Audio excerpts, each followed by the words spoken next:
C'est un plaisir pour moi de vous voir aujourd'hui, de se voir et de se rencontrer encore aujourd'hui. Et nous allons parler de comment s'occuper avec ses enfants en cette période spéciale. J'espère que vous allez bien, que vous avez passé un bon début de semaine et que ce week-end également s'annonce fructueux en cette fin de semaine.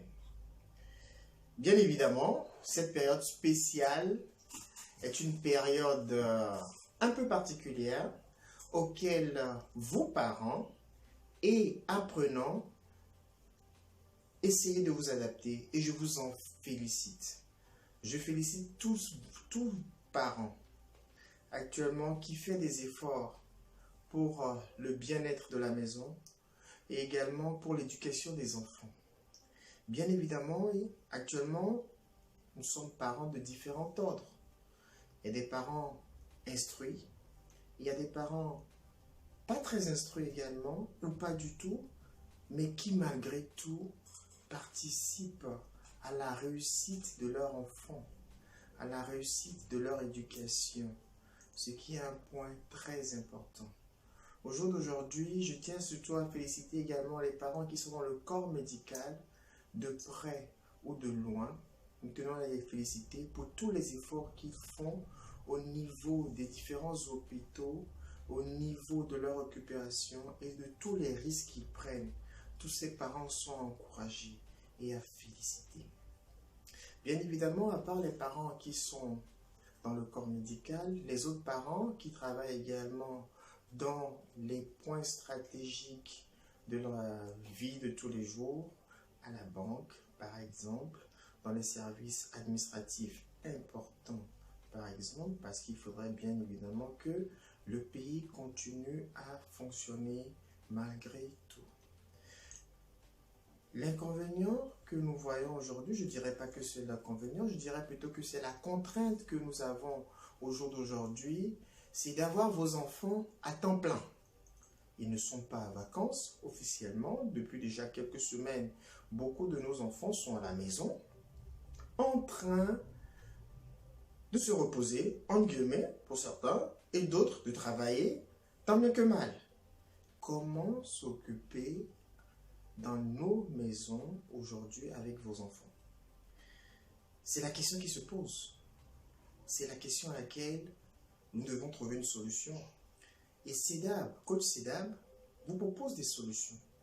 N'oubliez pas que nos directs et nos émissions, c'est pour vous proposer des solutions. Pas pour se plaindre, mais pour apporter des solutions aux problèmes que vous avez. Et n'hésitez pas aussi à vouloir nous poser des questions en direct ou par la suite, auxquelles nous allons réfléchir et auxquelles nous allons vous reprendre dans différents directs qui arrivent. Comment s'occuper des enfants au jour d'aujourd'hui? Au début, nous avons vu des cours en ligne. Nous avons également vu des cours en télétravail ou certains même à la radio. Il y a des radios, il y a des télétravails qui se font actuellement dans différents pays d'Afrique, dans différents pays européens. Par exemple, dans ces différents pays, ça se fait, mais cela ne remplace pas l'assiduité de l'enfant. L'un des premiers paramètres que vous devez tenir, c'est de garder les bonnes habitudes de l'enfant.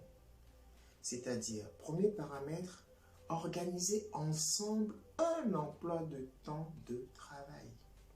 Définir à quelle heure l'enfant se réveille, à quelle heure il commence à travailler. Si l'enfant n'est pas en cours en ligne à l'école, il est conseillé de maximiser la matinée. Plus tôt il se réveille, mieux il est frais.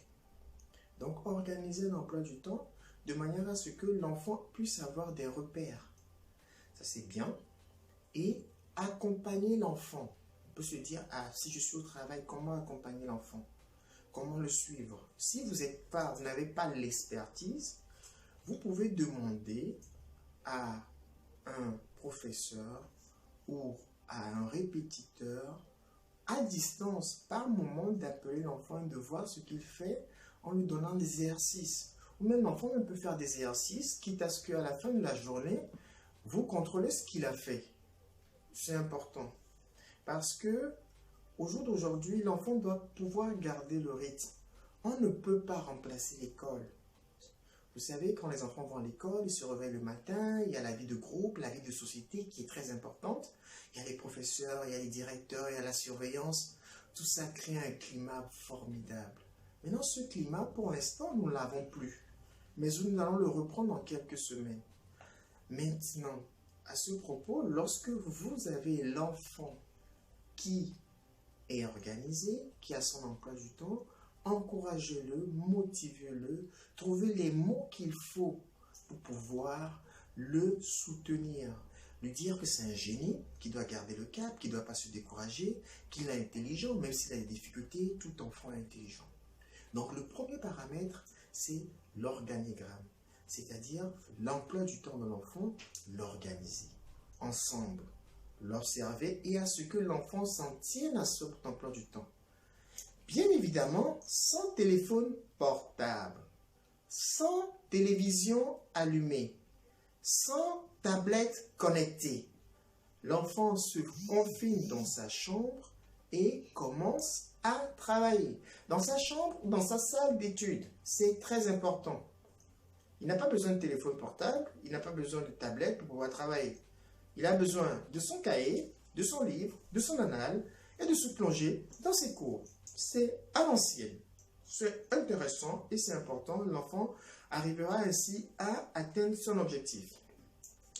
Donc, ça c'est la communication, le premier point. Le deuxième point, c'est le suivi.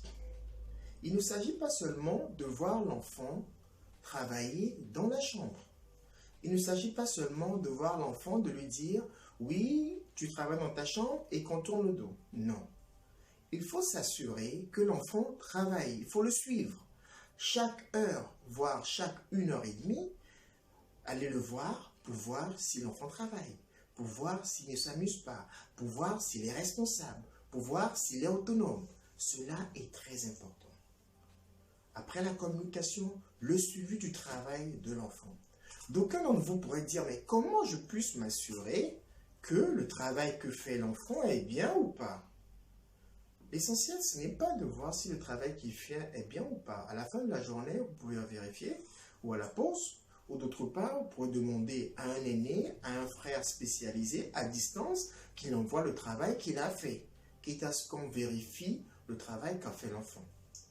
Donc, on a toutes ces méthodes, que l'on soit expert de la matière ou pas. Donc, il y a la communication, dans un premier temps. La deuxième chose, c'est le suivi. La troisième chose, c'est la régularité. Le faire sur un jour, c'est bien. Le faire sur plusieurs jours au même rythme, c'est encore mieux. Donc, il faudra suivre l'enfant cela. Pour les parents qui sont à la maison, ce sera assez facile de le voir, malgré les occupations que vous pouvez avoir. Il peut avoir le télétravail, entre autres, mais cela ne vous empêche pas de voir ce que fait l'enfant. Et pour les parents qui sont au travail, 1h30 ou 2 heures après, ou 3 heures après, ils peuvent appeler. Cela montre un suivi psychologique. Cela crée un climat de confiance. Donc, à ce rythme, l'enfant pourra le faire de façon régulière. De lundi à vendredi, et se reposer le samedi et dimanche, entre guillemets. Donc, vous voyez, vous avez, premier point, la communication. Deuxième point, l'emploi du temps à suivre. Troisième point, la régularité. C'est cette régularité qui va permettre à l'enfant de garder le rythme. C'est ainsi que vous allez voir si l'enfant, dans le travail qu'il fait, l'enfant est à l'aise ou pas. L'enfant prend confiance ou pas. Surtout pour les enfants qui sont en classe d'examen. Je veux parler ceux qui passent le concours d'entrée, l'examen d'entrée en classe de 6e, par exemple, ou bien en 3e, ou bien en première ou en terminale. Vous voyez que ces points sont très importants. Tous ces paramètres sont importants. Donc, il faudrait que l'enfant garde la régularité. Ce n'est pas le moment pour l'enfant de se détendre. Ce n'est pas le moment pour l'enfant de se décourager. Cela peut arriver. Et en tant que parent, notre rôle est de le rassurer, de le mettre en confiance, de l'encourager, pour lui dire qu'il va y arriver. Il n'est jamais trop tard. Vous savez, vous avez des génies à la maison, des génies spécialisés dans chacun de leurs domaines. Ça, c'est important. C'est ainsi que vous allez rendre l'enfant confiant. C'est le moment de dire à l'enfant, tu vas y arriver. Même si tu as des difficultés, tu vas y arriver. C'est le moment de se ressaisir. C'est pas le moment de le gronder. C'est pas le moment de l'insulter. C'est pas le moment de s'énerver. Mais c'est le moment de l'encadrer, de l'efforcer, d'être patient, de communiquer, de l'écouter, d'écouter son point de vue, de partager ses inquiétudes, de partager ses contraintes et de se comprendre.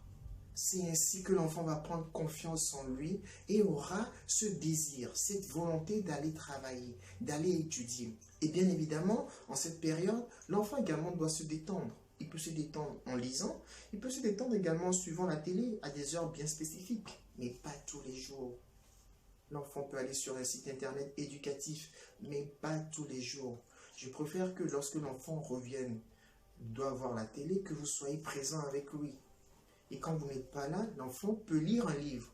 À son retour, il peut vous raconter ce qu'il a compris du livre à part les cours qu'il a fait, par exemple. Et vous pouvez voir la télé le soir ensemble, 1 heure et demie. Ou bien vous pouvez faire la cuisine ensemble. Ou bien vous pouvez faire la mécanique auto ensemble. Ou bien vous pouvez vous détendre, vous amuser ensemble. Ça, c'est important. Chers parents, nous vous faisons confiance. Vos enfants également vous font confiance. Vous parlez, c'est bien. Il faut suivre, c'est encore mieux.